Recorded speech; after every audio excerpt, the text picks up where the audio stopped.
Había un lugar misterioso y temido por todos en los alrededores del pequeño pueblo de Oakwood.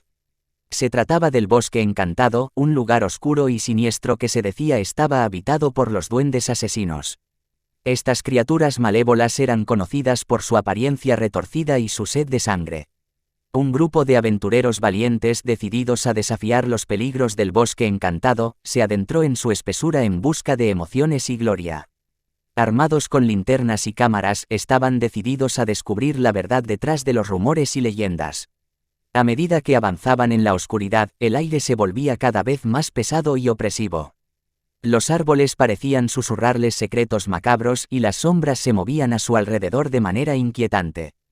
Pronto, comenzaron a escuchar risas malévolas que resonaban en lo profundo del bosque, un sonido que helaba la sangre en sus venas.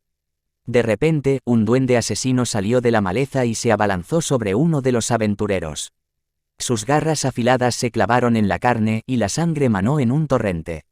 Los demás, llenos de pánico, corrieron para salvar a su compañero, pero el duende asesino era rápido y ágil, esquivando todos sus intentos de detenerlo. Mientras luchaban por sus vidas, los aventureros se dieron cuenta de que estaban en una batalla desigual. Los duendes asesinos eran más numerosos y sus ataques feroces no dejaban espacio para la esperanza. Pero no se rendirían tan fácilmente. Recordando las historias que habían oído, los aventureros sacaron una antigua reliquia que habían llevado consigo.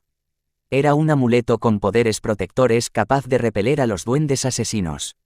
Con un acto de valentía, arrojaron el amuleto hacia los duendes y una explosión de luz cegadora los envolvió. Cuando la luz se desvaneció, los aventureros encontraron a los duendes asesinos desaparecidos, dejando solo un eco de sus risas macabras. Aunque habían triunfado en su enfrentamiento, la experiencia los había dejado marcados de por vida. Regresaron al pueblo con cicatrices físicas y mentales, pero también con una historia que contar.